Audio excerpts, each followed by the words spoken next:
One call, and everything she believed shattered. A dangerous truth from the past, lies she never saw coming. Now she's left questioning everything she once knew. Can she protect her family before it's too late? Stay till the end. This twist will haunt you. My name is Ethan, and I'm just an ordinary guy. I'm 28 years old, the youngest of 3 siblings, and grew up in a small, quiet town in the middle of nowhere. My family was close-knit, though we never had much. My dad worked as a mechanic, and my mom was a teacher. They both taught me the value of hard work, honesty, and treating others with kindness. But despite growing up in a small town, I always felt like something was missing in my life. I never considered myself a romantic, not really. Sure, I had relationships here and there, but none of them lasted. They felt more like fleeting moments, temporary fixes, rather than anything that could stand the test of time. But all of that changed when I met Rachel. It was a rainy day in early spring when I first saw her. She was sitting in a cafe, reading a book, as the droplets of rain streaked down the windows. I don't know what it was about her, but something about the way she sat there, so calm and absorbed in the pages of her book, drew me in.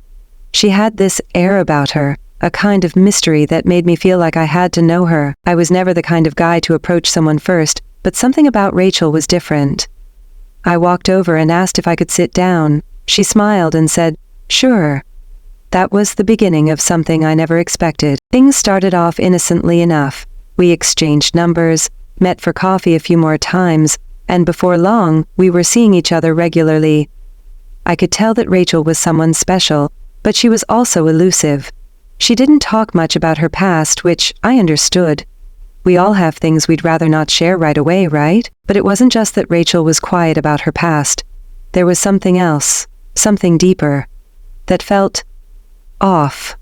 She had a certain sadness in her eyes, like she was carrying a heavy burden, and no matter how much I tried to get her to open up, she always found a way to deflect. One evening as we were walking down the street, her phone rang. She glanced at the caller ID, her face going pale. Without a word, she excused herself and stepped away to answer it.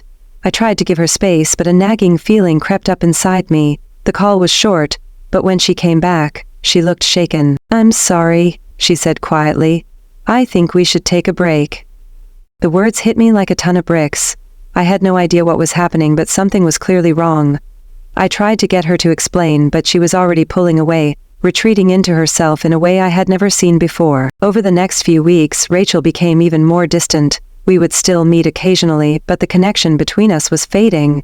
I could see her slipping through my fingers, like sand in an hourglass. I didn't understand why, but it felt like I was losing her. I tried everything I could think of, sending her thoughtful texts, giving her space, trying to make her feel safe. But it was as if she had built a wall around herself, one that I couldn't break down. One night I decided to show up at her apartment unannounced. I needed answers, needed to understand what had changed. When she opened the door, she looked surprised, but didn't ask me to leave. Her eyes were red, and there was something in her expression that made my heart ache. "Rachel," I started, my voice shaky, "what's going on? Why are you pulling away from me?" She hesitated, then stepped back to let me inside. As we sat down, she looked at me with a mixture of sadness and fear. "I'm not who you think I am, Ethan." I didn't know what to say. What did she mean? Of course I didn't think she was anyone other than the woman I'd come to care about. "You don't understand," she continued, her voice trembling. "I've been running from my past for so long. It's not something I can just forget." The tension in the room was unbearable. I didn't know what she was talking about, but I knew this was the moment everything could change. "What past, Rachel?" I asked, my voice barely above a whisper. "What are you hiding from me?" She paused for a long moment, then whispered, "I'm in danger, Ethan, and if you stay with me, you'll be in danger too." I froze. What was she talking about? Danger? How could she be in danger? Rachel's eyes darted nervously to the window, as if expecting someone to be watching. She seemed to shrink into herself, as though the weight of whatever she was hiding was crushing her. Just as I opened my mouth to ask more questions, there was a knock at the door. Rachel jumped and I could see the fear flash across her face. "Don't answer it," she hissed. My heart raced.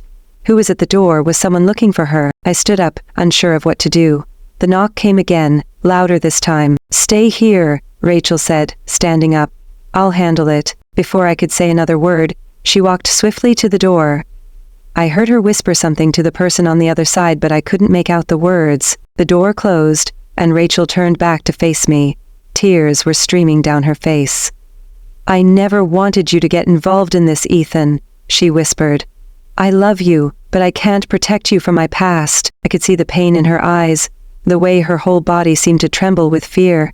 I had never seen her like this before. So fragile, so vulnerable. For a moment, I felt completely helpless.